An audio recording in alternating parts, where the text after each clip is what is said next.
ఏర్పాటు చేయాలంటే రహదారి ముఖ్యం, విద్యుత్తు, నీరు ఈ మూడు ఉన్న తర్వాతనే మిగతా భవనాల నిర్మాణాలను మిగతా అన్ని కూడా కార్యక్రమాలు ప్రారంభించడం జరుగుతుంది.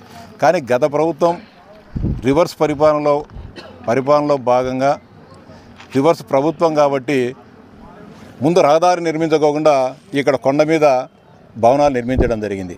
అంటే ఎలాంటి రహదారి ఏర్పాటు చేయకుండా కనీసం కాలిబాటగానే లేకోకుండా ఎక్కడో దూరంగా 7-8 కిలోమీటర్ల దూరం నుంచి కాంట్రాక్టర్లు పైకి మెటీరియల్ను తీసుకొని వచ్చేసి భవనాలు నిర్మించడం జరిగింది.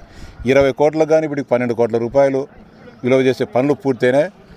10 కోట్ల బిల్లులు రావడం జరిగింది. 2 కోట్ల రూపాయల బిల్లులు పెండింగ్లో ఉన్నాయని చెప్తున్నారు. అంతేకాకుండా ఇంకొక 7-8 కోట్ల రూపాయల ఖర్చు చేస్తే తప్ప ఈ భవనాలు పూర్తి కాని పరిస్థితి ఉంది. అంటే చాలా అన్యాయం. అంటే అప్పుడుండే అధికారులు కానీ, ముఖ్యమంత్రి గారు కానీ, లేకుంటే కనుక ఎంపీ గారు కానీ, ఈ మండల వైఎస్ఆర్సీపీ నాయకులు కానీ ఏమాత్రం ముందు చూపు లేకోకుండా ఉన్న పొలంగా ఇక్కడ కట్టి ఈరోజు భవనాలు పూర్తయినా కూడా ఇక్కడికి పిల్లలను మార్చలేని దుస్థితికి తీసుకొని జరిగింది. అంతేకాకుండా ఇటీవల మేము కేంద్ర ప్రభుత్వ పథకాలకు ప్రతిపాదనలు చేసినప్పుడు పిఎం ఉషా పథకం కింద వేంపల్లి డిగ్రీ కళాశాలకు 10 కోట్ల రూపాయలు మంజూరు చేస్తామని కూడా చెప్పినారు. ఆ మేరకు లోకేష్ బాబు గారు కూడా కేంద్ర హెచ్ఆర్డి మానవ వనరుల మంత్రిత్వ శాఖతో మాట్లాడడం జరిగింది. దాదాపుగా అనుమతులు కూడా త్వరలోనే వస్తాయి. ఆ 10 కోట్ల రూపాయలతో భవనాలు పూర్తి చేయడం జరుగుతుంది. భవనాలు పూర్తి చేసినా కూడా మళ్ళీ రహదారి సమస్య పునరావృతమవుతుంది. దీనికి గాను లోకేష్ బాబు గారి దృష్టికి గత వారం క్రితం తీసుకుపోయినప్పుడు ఆయన కూడా సానుకూలంగా స్పందించడం జరిగింది.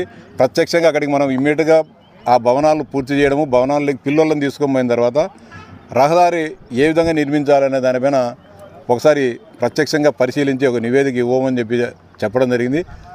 ఆయన సూచనల మేరకు ఈరోజు ఇంజనీర్లతోనూ మన కళాశాల ప్రిన్సిపాల్ గారులందరితో కూడా ఈ కళాశాల అసంపూర్తిగా ఉన్న భవనాలను ఏ విధంగా మనం ఈ రహదారి నిర్మించాలనే దానిపైన పరిశీలించడం జరిగింది. ఖచ్చితంగా ఈ అకాడమిక్ ఇయర్ ఈ పూర్తి కావాలన్నా కూడా 7-8 నెలలు పడతాయి. ఈ భవనాలు పూర్తిగా అసంపూర్తిగా ఉన్నవి పూర్తి కావాలంటే మరో 7-8 నెలలు పడుతుంది. ఈ అకాడమిక్ ఇయర్ కాదు కానీ వచ్చే అకాడమిక్ ఇయర్ కల్లా ఈ భవనాలు పూర్తి చేయడం, ఏదో విధంగా పిల్లలను ఈ రహదారిని నిర్మించి ఖచ్చితంగా వచ్చే విద్యా సంవత్సరం నుంచి నూతన భవనాల్లోకి తరగతులను ప్రారంభించడం జరుగుతుంది.